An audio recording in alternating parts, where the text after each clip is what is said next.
ফজরের আজান চারিদিকে পড়তেই পদ্মজা চোখ খুলে বিছানা থেকে নামার জন্য ওঠার চেষ্টা করলো, পারল না। আমির দুই হাতে ঝাপটে ধরে রয়েছে। পদ্মজা আমিরকে মৃদু কণ্ঠে ডাকলো, এই যে শুনছেন? আমির সাড়া দিল না। আবার ডাকলো পদ্মজা। আমির ঘুমের ঘোরে কিছু একটা বিড়বিড় করে আবার ঘুমে তলিয়ে যায়। এবার পদ্মজা উঁচু স্বরে ডাকলো, আরে উঠুন না, ফজরের নামাজ পড়বেন, এই যে। আমির পিট পিট করে তাকায়, দুই হাতের বাঁধন আলগা করে দেয়। পদ্মজা আমিরকে ঠেলে দ্রুত উঠে বসে। বিছানা থেকে নামতে নামতে বলে, অজু করতে আসুন, আপনি আমাকে কথা দিয়েছেন আজ থেকে নামাজ পড়বেন। পদ্মজা কলপাড় থেকে অজু করে আসে। এসে দেখে আমির বালিশ জড়িয়ে ধরে আয়েশ করে ঘুমাচ্ছে। মৃদু হেসে কপাল চাপড়ালো পদ্মজা। এরপর আমিরের পাশে গিয়ে দাঁড়ালো। আমিরের চুলে বিলি কেটে দিয়ে কোমল কণ্ঠে বলল, উঠুন না, নামাজ পড়ে আবার ঘুমাবেন। মসজিদে যেতে হবে না, আমার সাথেই পড়ুন। এই যে শুনছেন, এই যে বাবু। পদ্মজা দ্রুত জিভ কাটল। মুখ ফসকে আমিরের ডাক নাম ধরে সে ডেকেছে। পদ্মজা সাবধানে পরখ করে দেখল আমির শুনল নাকি। না, শুনেনি। পদ্মজা মনে মনে বলল, উফ, বাঁচা গেল। আরও এক দফা ডাকার পর আমির উঠে বসে। কাঁদো কাঁদো হয়ে বারবার অনুরোধ করে, কাল থেকে পড়ব, আজ ঘুমাতে দাও। পদ্মজা শুনল না। তার অনুনয়ের কাছে আমির হেরে গেল। বউ যদি সুন্দরী হয়, তার অনুরোধ কি ফেলা যায়? আমির কলপাড় থেকে অজু করে আসে। দুজন পাশাপাশি দুই জায়নামাজে নামাজ সম্পূর্ণ করে। নামাজ শেষ হতেই পদ্মজা বলল, এবার চলুন। আমির টুপি বিছানার উপর রেখে জানতে চাইল, কোথায়? এমনভাবে বলছেন যেন জানেন না। একটু অভিনয় করেই বলল পদ্মজা। আমিরের সত্যি কিছু মনে পড়ছে না। এখনও চোখে ঘুম ঘুম ভাব বলেই হয়তো। সে মনে করার চেষ্টা করল।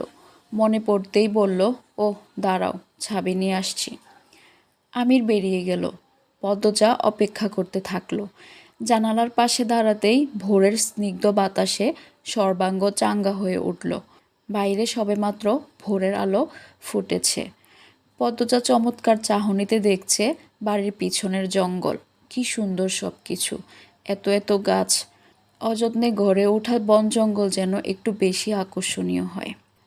প্রকৃতির রূপ দেখতে দেখতে আচমকা চোখ পড়ল রানীকে। রানীর পরনে আকাশি রঙের সালোয়ার কামিজ। সে জঙ্গলের ভেতরে যাচ্ছে। চোরচুরি করার সময় যেভাবে চারপাশে দেখে, রানীও ঠিক সেভাবেই চারপাশ দেখে দেখে এগুচ্ছে। পদ্মজা নিঃশ্বাস বন্ধ করে পুরো দৃশ্যটা দেখল। রানী গভীর জঙ্গলের আড়ালে চলে যায়। তখনই আমির আসে। পদ্মবতী। আমিরের ডাকে পদ্মজা মৃদু কেঁপে উঠল। আমির কপাল কুঁচকে প্রশ্ন করল, কিছু কি হয়েছে? না, কি হবে, চলুন আমরা যাই। পদ্মজা যে কোনো কথা এড়িয়ে গেছে তা বেশ বুঝতে পারল আমির, তবে প্রশ্ন করল না। পদ্মজা আমিরকে রানীর কথা বলতে গিয়েও পারল না। সে ভাবছে, আগে রানী আপাকে জিজ্ঞাসা করতে হবে, এখনই বলা ঠিক হবে না। উনি কি ভাবেন আবার। রুম্পার ঘরের দরজা খুলতেই ক্যাচ ক্যাচ আওয়াজ হয়। পদ্মজা ঘরে ঢুকে আগে জানালা খুলে দেয়। তারপর পালঙ্কের দিকে তাকালো। পালঙ্ক শূন্য। পদ্মজা আমিরের দিকে জিজ্ঞাসু হয়ে তাকায়। আমির ইশারা করে পালঙ্কের নিচে দেখতে। পদ্মজা ঝুঁকে পালঙ্কের নিচে তাকালো। কেউ একজন শুয়ে আছে, চুল দিয়ে মুখ ঢাকা, হাত পায়ে বেড়ি বাঁধা। আমির পদ্মজার পাশে বসে বলল, উনি রুম্পা ভাবি, ওনাকে ডাকবেন একটু, রেগে যায় যদি। তবুও ডাকুন না। আমির লম্বা করে নিঃশ্বাস নিয়ে ডাকলো, ভাবি, শুনছেন ভাবি? রুম্পা নড়ে চড়ে চোখ তুলে তাকায়। দুই হাত দূরে একটা ছেলে ও মেয়ে বসে আছে। তাদের মুখ স্পষ্ট নয়। আলো ভালো করে ঘরে ঢুকেনি। রুম্পা শান্ত চোখে চেয়ে রইল অনেকক্ষণ। পদ্মজা হাত বাড়িয়ে বলল, আমার হাতে ধরে বেরিয়ে আসুন।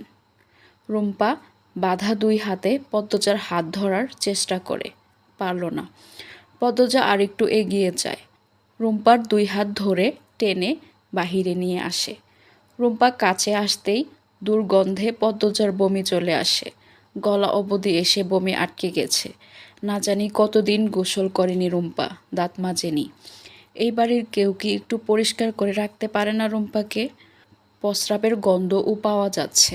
মনে হচ্ছে ঘরেই প্রস্রাব পায়খানা করে। রুম্পা মলিন মুখে চেয়ে থাকে পদ্মজার দিকে, শান্ত স্থির দৃষ্টি। আমির গর্ব করে রুম্পাকে বলল, আমার বউ। বলছিলাম না সবচেয়ে সুন্দরী মেয়েটা আমার বউ হবে, দেখিয়ে দিলাম তো। রুম্পা হাসে, ময়লাটে মলিন মুখের হাসি বোধহয় পৃথিবীর সবচেয়ে সুন্দর হাসি। অনেকদিন গোসল না করার কারণে চেহারা হাত পা ময়লাটে হয়ে আছে। নখগুলো বড় বড়, নখের ভেতর ময়লার স্তূপ যেন। ঠোঁট ফেটে চৌচির, টলমল করা চোখ। দেখে মনে হচ্ছে এক্ষুনি চোখ দিয়ে বর্ষণ বইবে। রুম্পা পদ্মজাকে শান্ত কণ্ঠে বলল, এ তো মেলা সুন্দরী ছেড়ি, তোমার নাম কি তা? পদ্মজা খুশিতে জবাব দিল, উম্মে পদ্মজা।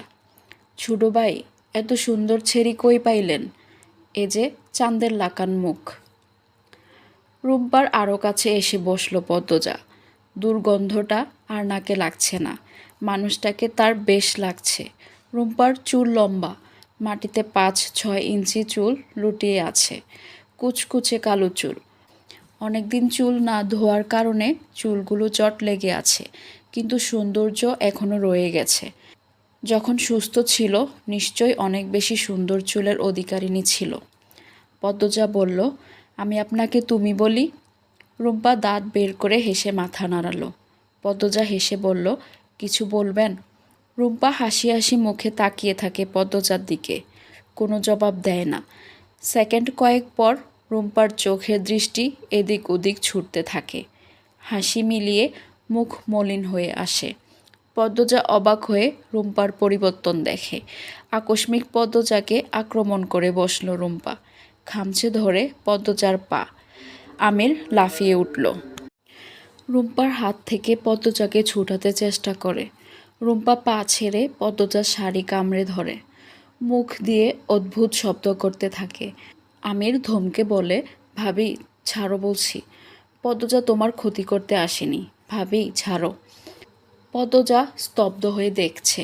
তার চোখে মুখে কোনো ভয় ভীতি নেই। কি যেন খুঁজছে রুম্পার মধ্যে, খুঁজে কুল কিনারা পাচ্ছে না। রুম্পা শাড়ি ছেড়ে দিতেই পদ্মজা একটু পিছিয়ে যায়। দরজায় চোখ পড়ে, দেখতে পায় কেউ একজন সরে গিয়েছে। কি আশ্চর্য! হুট করেই পদ্মজার বুক কাঁপতে থাকে। নূরজাহান নিজ ঘর থেকে হন্তদন্ত হয়ে ছুটে আসেন। এসেই বলেন, তালা খুঁজে কেডায়? বাবু, নতুন বউরি নিয়ে এখানে আইসোস কেন? আমি দ্রুত রুম্পার কাছ থেকে সরে আসে। নূরজাহানকে কৈফিয়ত দেয়, ভাবলাম বাড়ির সবাইকে পদ্মজা দেখেছে, রুম্পা ভাবিকেও দেখুক। ভাবতে পারিনি ভাবি এমন কাজ করবে। ভাবি তো এখন আরও বেশি বিগড়ে গেছে দাদু। তুই আমারে কইয়া আইবি না? তোর চিল্লানি হইন না আমার কলজাটা উইরা গেছিল। বউ, তোমারে দুঃখ দিছে এই ছেড়ি? পদ্মজা বলল, না না, কিছু করেনি আমার। আমির চেঁচিয়ে উঠল, কি বলছো কিছু করেনি মানে? হাত দেখি। আমির পদ্মজার 2 হাত টেনে নিয়ে দেখে, বাম হাতে নখের জখম। আমির ব্যথিত স্বরে বলল, ইস, কতটা আঘাত পেয়েছ। ঘরে চলো। দাদু, এই নাও ছাবি, তালা মেরে দিও। আমির পদ্মজাকে টেনে নিয়ে বেরিয়ে যায়। বেরোবার আগ মুহূর্তে পদ্মজা রুম্পার দিকে তাকালো। দেখতে পেল রুম্পা আর চোখে তাকে দেখছে। সে চোখে স্নেহ মমতা, একটু হাসিও লেগেছিল। পদ্মজার মাথা চক্কর দিয়ে উঠল। ঘরে এসে আমিরকে বলল, ওনার যত্ন কেউ নেয় না কেন? দেখনি কী রকম করলো? এই ভয়েই কেউ যায় না। শুরুতে তোমাকে দেখে যদি রেগে যেত তখনই তোমাকে নিয়ে চলে আসতাম। সবাইকে ভাবি তুই করে বলে। তোমাকে তুমি বলে সম্বোধন করতে দেখে ভাবলাম বোধহয় তোমাকে পছন্দ হয়েছে, তাই আঘাতও করবে না, কিন্তু ধারণা ভুল হলো। আপনি অকারণে চাপ নিচ্ছেন, নখের দাগ বসেছে শুধু, রক্ত চলে এসেছে, এইটুকু ব্যাপার না। আমির তুলা দিয়ে পদ্মজার হাতের রক্ত মুছে দিল। তারপর বলল, আর ওই দিকে পা দিবে না। আম্মার কণ্ঠ শোনা যাচ্ছে। লাবণ্যকে ঘুম থেকে তুলছে। লাবণ্য ফজরে উঠতেই চায় না। আমির হেসে বলল, আমি যাই। কোথায়? আম্মা সকাল সকাল রান্নাঘরে যেতে বলেছিলেন। তুমি রান্না করবে কেন? অনুরোধ এমন করবেন না। আমি আমার বাড়িতেও রান্না করেছি, টুকটাক কাজ করেছি। এখন না গেলে আম্মা রেগে যাবেন। রাগানো ঠিক হবে না।